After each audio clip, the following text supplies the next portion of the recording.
Mahazatra dia akafaliana trano andraisananao indray eto amin'izao fandaharana izao.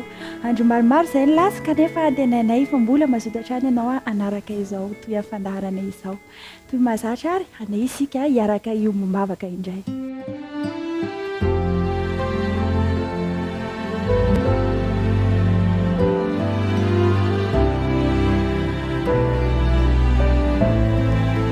Tompo malalo raha ian'ny tenao izahay dia mangataka firotsahany fanahinao masina, hampatsiahanay ny teninao, hanampy anay tadidy izany teninao izany, hampiatra izany ihany koa eo amin'ny fiainanay.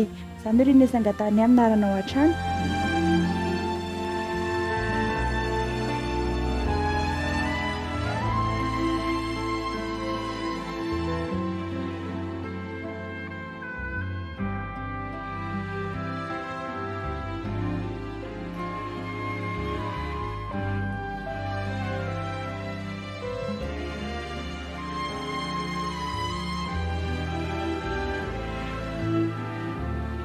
Manomboka eto indray izany dia irositsika ny amin'ny hoe dingan'ny fisaintsainana lalina.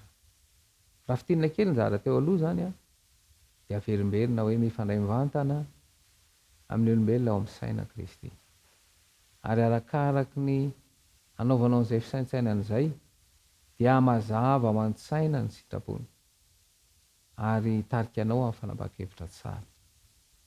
Ny programan'ny mpahary zany dia ny ahatonga ny olombelona hanana fiaina mirindra amin'ny fiarahana amin'ilay mpahary ao amin'ny saina izany. Dia rehefa mieritreritra ianao dia hanampy anao sy hazava aminao izany ny firaisana izany. Dingan'ny fisainana lalina voalohany ao amin'ny Genesis toko voalohany dia 1:30. Ary hitan'Andriamanitra izay rehetra nataony ary indro tsara indrindra izany. Averiko izay mandeha. Ary hitan'Andriamanitra izay rehetra nataony ary indro tsara indrindra izany. Genesis toko voalohany 1:30.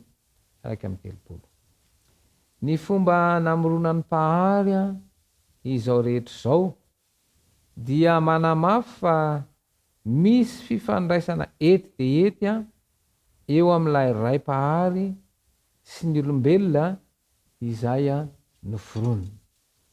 Aoka ho azonao an-tsaina fa rehefa mifoka ilay fofinaina mahavelona ianao oksizena dia mifandray amin'ny mpahary. Genesis 2:7. Noho izany dia tsy ny sitraponao no atao fa ny an'ilay mpahary izao tontolo izao mifandray mivantana amin'ny olombelona amin'ny alalan'ny sain'i Kristy, amin'ny alalan'ny fisaintsainana no ahafahana mifandray aminy. Anisan'ny anehoan'ny Baiboly fifandraisana ihany koa ny altara ara-baky-teny no niaina ny testamenta taloha izany. Izao ny fanambarana ao amin'ny Genesis 2:7. Dia nanolona altara teo izy ho an'i Jehova izay niseho taminy. Dia nanolona altara teo izy ho an'i Jehova izay niseho tamin'ny Genesis 2:7. Fa ny testamenta vaovao kosa dia maneho izany amin'ny alalan'ny fifandraisana mivantana amin'ny Kristy ao amin'ny saina.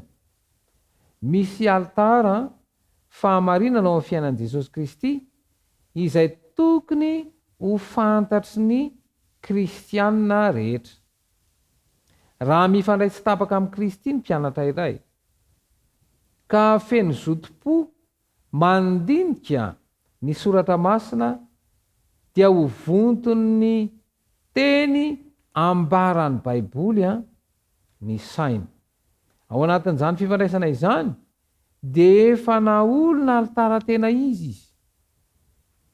Hita ao amin'ny fiainan'i Kristy ny altara toy izany. Sao ny ambaran'ny Marka 1:1-2.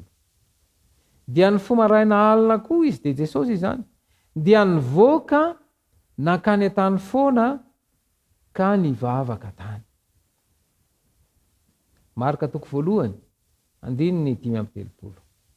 Tao anatin'ny fiainana tototry ny asa, feno fanoherana sy famelezana mafy avy amin'ny devoly dia nanokana fotoana maharitra Jesosy ivavahana sy iankohana amin'Andriamanitra. Tonga ary ny fotoana izay iverenana amin'ny tena fifandraisana amin'ny Kristy amin'ny alalan'ny mivavaka. Zao ny ambaran'ny Jaona 4:7.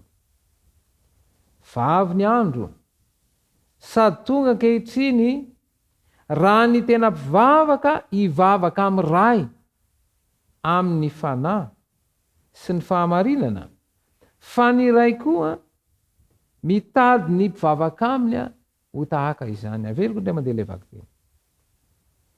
Vavy ny andro sady tonga ankehitriny raha ny tena mpivavaka hivavaka amin'ny ray amin'ny fanahy sy ny fahamarinana, fa ny ray koa mitady ny mpivavaka aminy ho tahaka izany.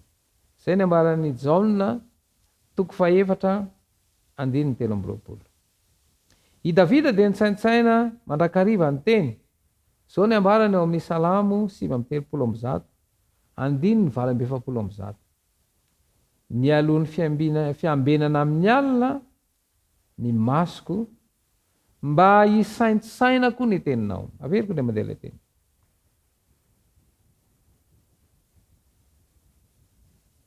Ny alohan'ny fiambenana amin'ny alina ny masoko mba hisaintsainako ny teninao. I Josoa koa torak'izay dia nisaintsaina ihany koa. Aoka tsy hiala amin'ny vavanao ity boky ny lalàna ity, fa saintsaino andro aman'alina. Aoka tsy hiala amin'ny vavanao ity boky ny lalàna ity, fa saintsaino andro aman'alina. Zao no ambaran'ny Josoa 1:9. Ireo izay matahotra an'Andriamanitra dia mametraka isan'andro ny saintsainan'ny lalina momba ny teny voambara ao amin'ny soratra masina ho zava-masina tsy maintsy atao.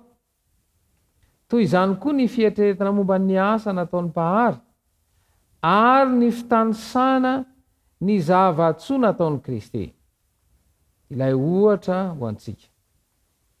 Fahazarana ny ainan'i Kristy ny sintaka nakany an-tany foana isaky ny avy natanteraka ireo asa mandifitra azy izy. Nandritra izany fotoana izany no ninaova amin'ny fisaintsainana lalina momba ilay rainy izay avy any an-danitra miaino azy izy ny fandray eto taminy nataon'i Kristy izany mba ohatra ho antsika. Milohan'ny idirantsika eo amin'ny fanatanterana amin'ny fisaintsainana avy amin'ny alalan'ny fahamaliana andray fanontaniana dia andeha anaraka feokira aloha isika.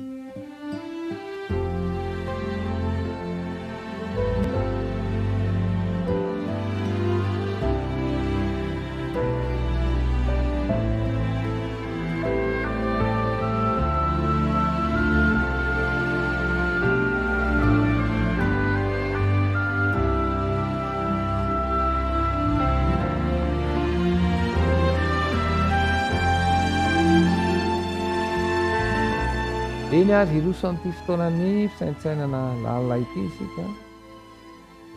Zao ny fanontaniana voalohany. Namorona altara tena izy. Ahoana ny amin'izany?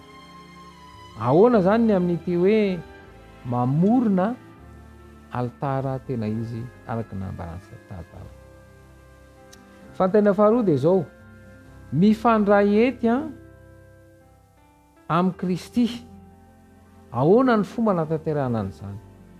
Ahoana zany ny fomba natanterahana ity hoe mifandray ety amin'ny Kristy?